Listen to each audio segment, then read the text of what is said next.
Grant, you're well known for your role in the retail industry, specifically Walmart. How did you find yourself in the energy space?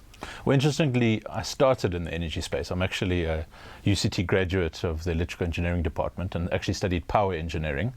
And very strangely, and I only remembered this the other day, I actually did my honours thesis in solar power battery charging. So it's where I started my life. I was technically trained and got some experience in the mines in Anglo American and part of Platinum in my early years. And actually the detour in my career was really into retail for a while. We look at the energy landscape in South Africa, a lot going on. Some people calling it a crisis. Where do we sit at the moment? I think a crisis is probably a relatively good description of where we are. Not so much for what we currently experience. Load shedding and load curtailment is certainly disruptive.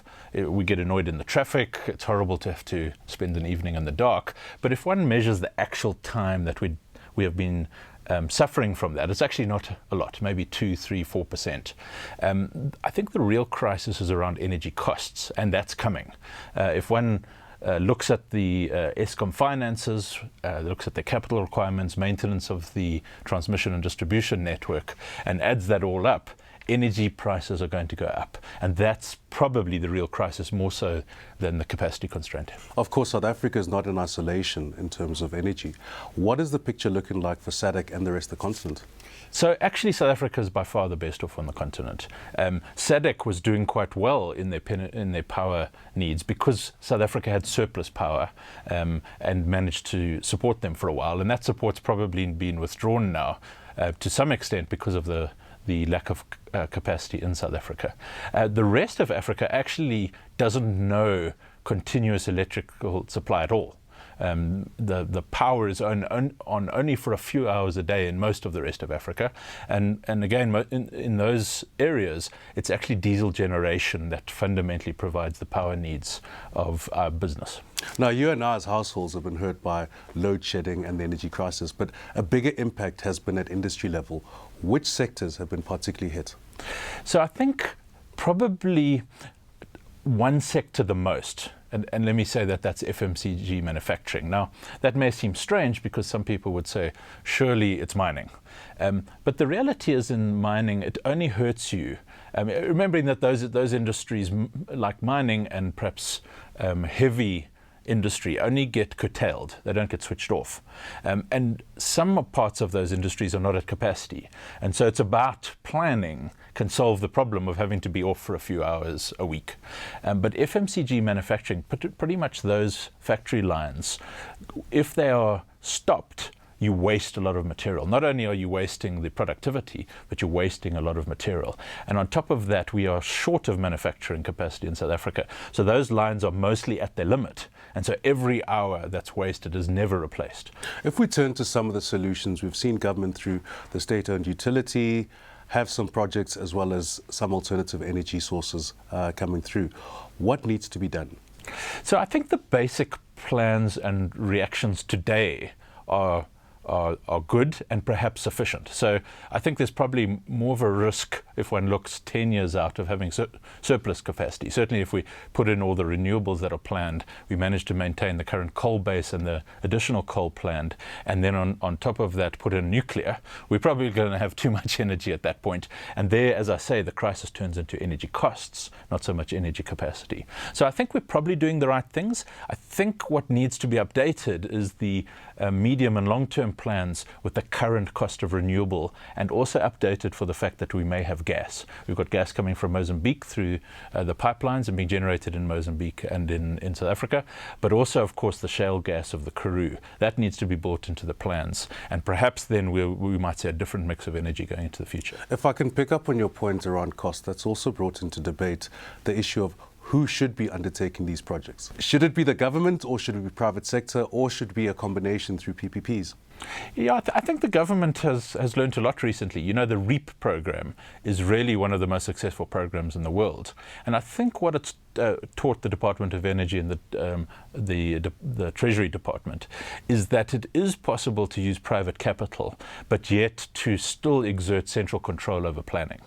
And I think that's the biggest lesson about that. So I think undoubtedly going forward, it has to be a mixture of government funding and private funding, but central planning still remains, I think, a really important part of South Africa's energy policy. If we look at international comparisons where you've had the private sector participate, that's also escalated the costs given the returns that are being looked for. I think only where we've just relied on the private sector entirely, or capital markets, or the free market, you might say, to do planning.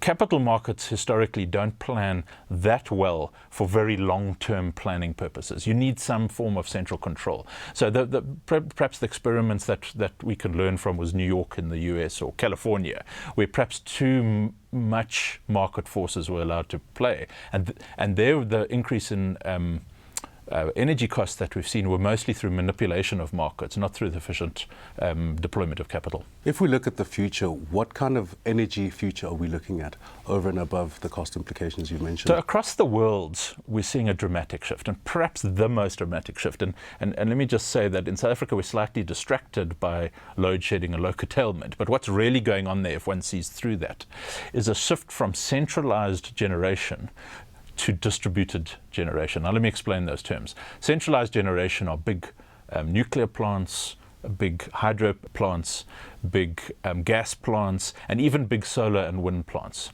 Those, that's what we're used to. Big power plants, big transmission lines, distribution network, and the consumption. And it's generally been through a centrally controlled transmission network. What's changing now is, particularly with PV, so PV panels, but also with gas. Gas can be transported relatively cheaply to the point of consumption, as is the sun easily transported to the point of consumption. And if the efficiencies of those conversions is relatively high, it's opened up a new market, which is production of electricity at the point of consumption. And the reason this works is simply because the transmission and distribution costs are quite high. And if one just moves that production to the point of demand, you can save the transmission and distribution costs. And that's created a whole new market of distributed generation. And that's why it works. On the international front, who can we compare ourselves to that's been able to successfully implement distributed transmission? As you would look at California in the US, California is a country of that sort of size, and they've been through the mill. They've been through complete deregulation. They've been through complete unfettered access of capital markets, and they've had their problems, and they've come back, and they've also now recently put in state subsidies around photovoltaic or renewable energy, and they've got an energy trading system, so it's possible to buy and sell electricity. So that's the most sophisticated market in the world in terms of all the components to go and study. California is not dissimilar to South Africa, similar solar needs. It's water scarce, as everyone knows at the moment, and it has some quite good wind resource. So it's probably the best place to go and look. But I think another good example is in Germany. Now, Germany, interesting, is very different to South Africa. I mean, one hardly can imagine solar panels working in Germany, but it has. They've installed an enormous amount of solar panels, and they actually have the highest proportion of renewable energy to total energy demand and generation in the world.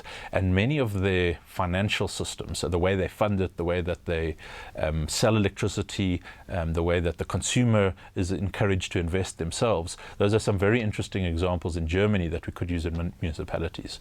Grant, thank you so much for your time and wish you all the best. It's a pleasure.